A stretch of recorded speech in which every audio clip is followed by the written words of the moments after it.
Joining me now on the 1045theteam.com podcast is Shen basketball coach Tony Dzikas, fresh off the Class AA championship on Tuesday night. Shen beats Guilderland 47-42. Coach, how are you? Fantastic. Great talking to you again, Brady. Coach, you guys win 47-42. Now, I was at the game. To me, it was never really in doubt. You guys kind of had it in control throughout from my vantage point, but you look up at the end of the game, and you guys didn't hit 50 points. You only win by 5. Did it feel that close to you, or did you guys feel like you were in control throughout? Well, I think we were up probably 10 or 11-ish with about 3 minutes left. You got a great ball handler in Kevin Huerter, hit foul shots. But then we had a couple of errant passes, that we weren't really happy with. So we weren't really happy with the way we handled ourselves the last couple minutes. But, at that point, you're looking to survive in advance, and obviously to win a championship is a dream come true. Now, it's the first title for the Suburban Council since the 2000s, or since 2000. It's the first title for Shen since the late 90s. When that buzzer goes off, what was your feeling? I can tell you one thing. None of those facts. The feeling I had was just, I was really happy for our school. I'm happy for our program, which you were a part of.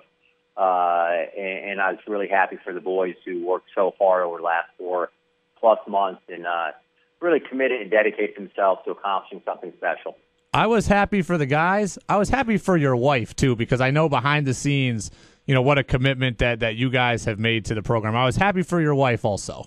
Absolutely. And I did, Josh Koopman, former player, now assistant, he was standing next to me, and one thing I asked of him just to kind of scan the crowd to let me know where she was so I could, give her a thumbs up. And, obviously it's a team effort in every way possible, and your whole family's involved. And as well as anybody, the amount of time that goes into it, the amount of hours in the gym you spend and away from your family, particularly when the boys were young. And, now she kind of has the upside of it where I take the boys and now she's free to do some stuff herself. Kevin Huerter has 20 points in that game. We know he can shoot it from the outside, but he shows off a different facet of his game, goes to the hoop for the emphatic dunk at the start of the third quarter. That's something you've tried to get him to do more of, right? I can tell you something, and I've been saying this to Kevin for a while, and any assistant coach, when we do drills, when we're working on penetrating and getting into the lane and attacking the basket, when Kevin's going up against, a guy with a blocking pad in practice, he is the best on the team at using his body control, getting himself to the rim. That aspect of his game is probably the best kept secret in Section 2. And I think people got a little bit of a glimpse of it Tuesday night. No, I was talking to Steve D'Agostino yesterday, and he said that he thinks that Kevin's potential is a high major, a Boston College, a Notre Dame type place. Do you see that too? You know what? And I always say this: you are what you're being recruited. I'm not a college coach. I'm a high school coach through and through. He's gotten interest from big time schools. Creighton called, I think, Tuesday game day. They called. Just to, say hi. And, I know David's interested. He's got some high-level schools interested in him. And I do believe that his ceiling, his best days of basketball are still ahead of him. Andrew Platek on the other side for Guilderland, one of the top scorers in Section 2. You guys were able to, I don't want to say shut him down, but you held him to 9 points. Certainly, you've held him to his 2 lowest outputs of the season. How do you take a scorer like that out of the action? Your goal going into it is just to make him work, to take away the things that he likes to do and make him try to score in a different way. And, Drew Lewis does a great job of just chasing. And I was amazed at Drew, how he just never seemed to get tired.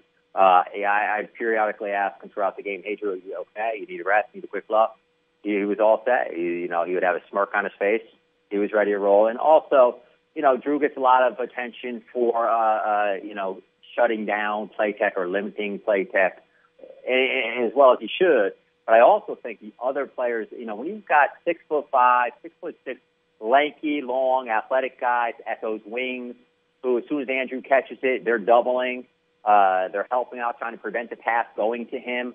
And that's why I think he saw Platek go to the elbows a little bit to get away from those trapping areas. It's certainly a team effort, and he's such a tremendous offensive player. He's a true scorer. He's a great defender. I was really proud of the guys and how they managed to contain him. So you guys will move on to the regional round where you'll play Henniger of Section 3. What's the prognosis for that game? What are you looking for? And look, I know for you personally, you've been at it for so long now that it was the sectional title is what you really wanted, but you're not satisfied with that at this point, I would assume.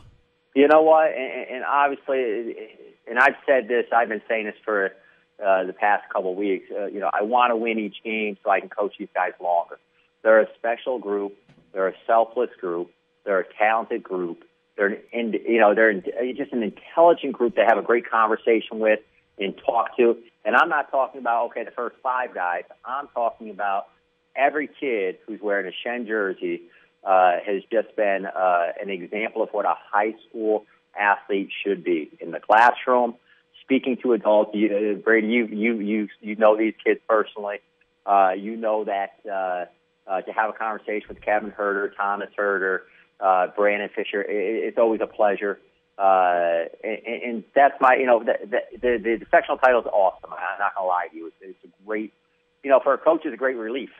You got it, you accomplished it. But throughout, for me, if we lose on Saturday, it's going to be just as hard. I have to say goodbye to a group that I know is just absolutely special and may not come again. You're going to be out at Colgate in that game. Coach Jim Matei in Scotia, a good friend of yours, a program that you guys follow closely, will also be out at Colgate. Cool to share the floor with those guys? Oh, absolutely. We'll head out a little after 3. We'll get there a little after 5 intentionally so we can see and support Scotia. Coaches are great friends. The